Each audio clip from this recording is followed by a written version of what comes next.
The story is told of two boys in a remote village in West Africa. Their names were Niger and Nimbu. These boys were stubborn, mischievous, and energetic, but like other boys, they were also adventurous. Often they had to be warned not to venture too far from the village because of the dangers of the surrounding jungle. Caught up in the beauty of the day, the boys had not realized that they had gone deep into the heart of the jungle. But making the most of that moment, they decided to race back to the village. Off they went, ducking and dodging overhanging branches, dashing through thick brush. They didn't even recognize that they had separated until Niger burst through the clearing.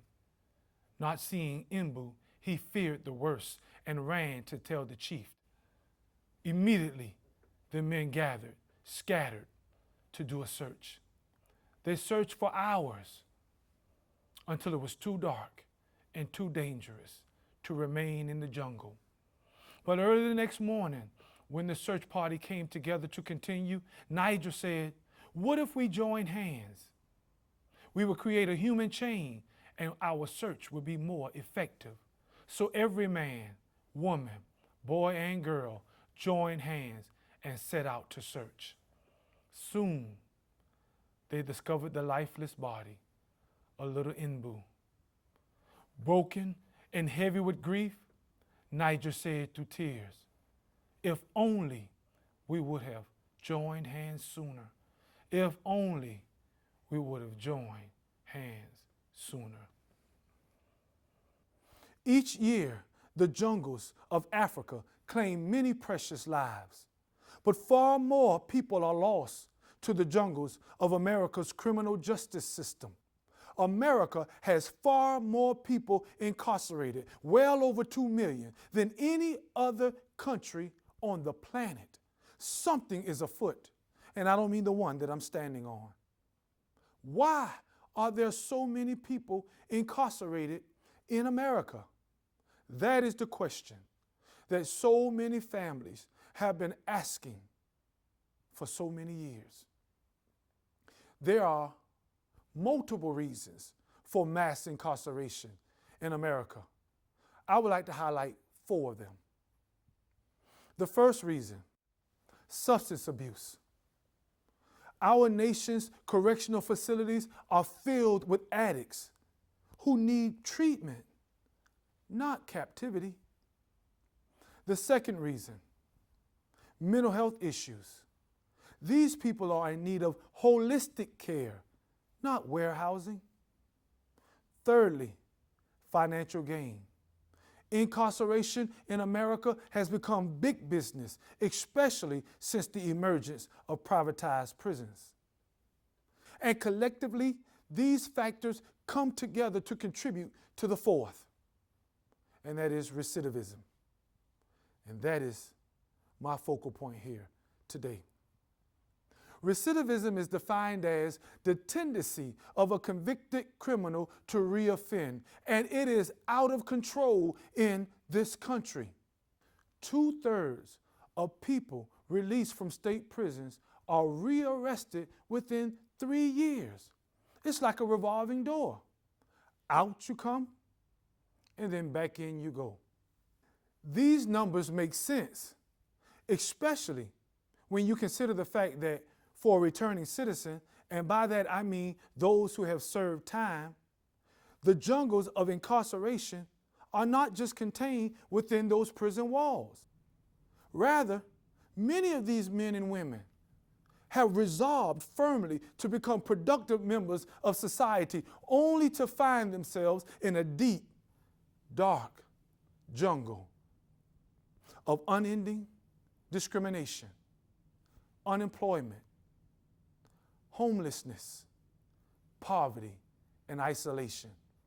Their sense of desperation and hopelessness of being alone and lost, not being able to find their way out, is somewhat akin to the story I shared with you about little Imbu.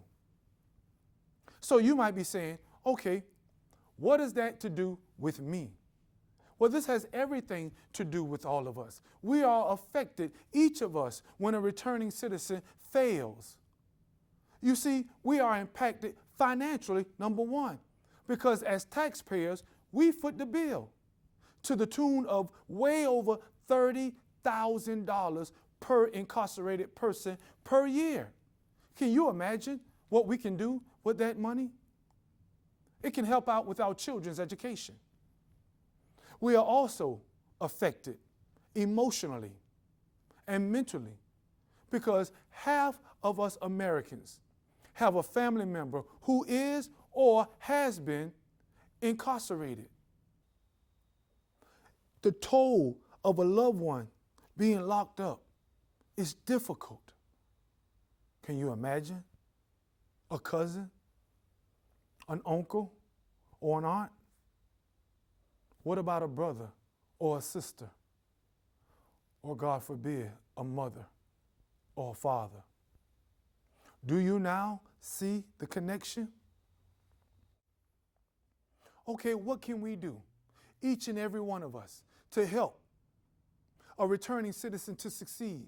Well, first, you must be proactive and intentional.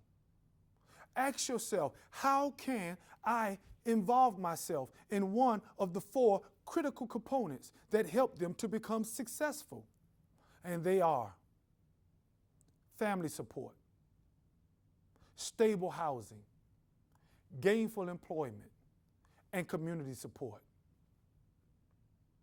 This is my mission today.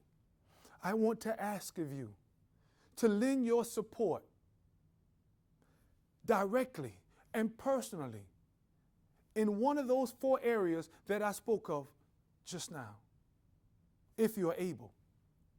But also, if you would please assist us as we build this national support network for returning citizens. For this network will ensure that there is a returning citizen resource hub in every city in the United States. This resource hub is a place or a coalition of people who are committed to the successful reentry of the returning citizens. You see, we envision this organization as a champion and a voice for our returning citizens. This organization also, and this is critically important, can become a source of caring support akin to that of AA, Alcoholics Anonymous, and NA, Narcotics Anonymous. For you see, they have created an atmosphere or a culture of mutual affirmation, encouragement, and peer mentoring like no other.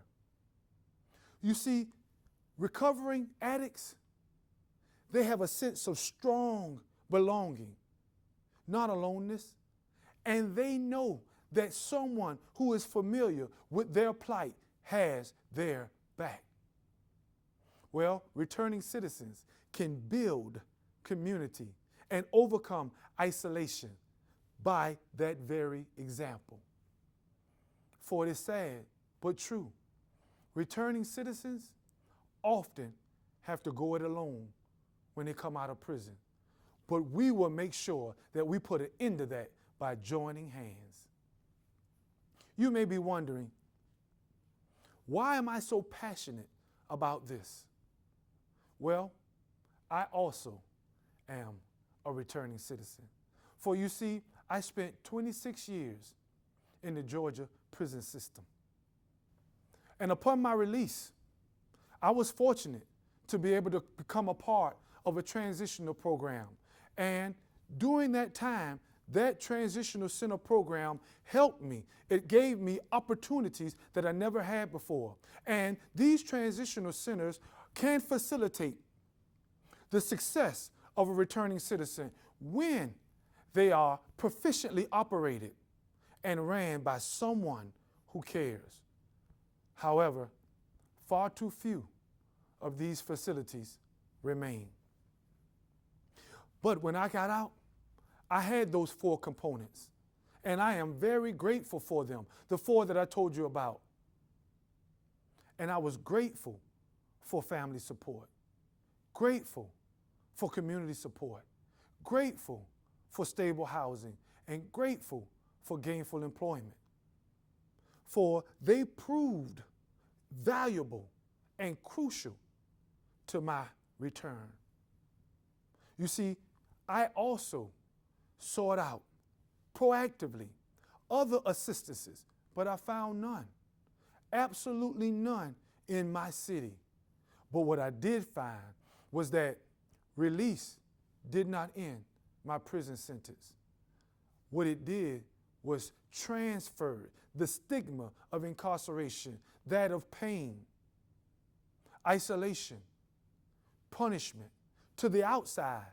For example, I was repeatedly denied housing every time my background check indicated that I was incarcerated. But I am grateful that my support network was there for me. Had they not been there for me, my return could have ended differently. For you see, while incarcerated, I met men who returned back to prison not just once or twice, but 3 times. And I could not understand how. So I sought these men out and I asked them this question: how could you, after spending 5, 10, even 15 years in a place that you hated, return? And when they shared their story, it was then that I understood recidivism. I did not condone it, but I understood it. I now understand why the rate of recidivism is so high. But what I don't understand is how we individually and also collectively as a community do not do all we can to support them with a strong network that will prevent them from coming back, especially when it is in our power to do so.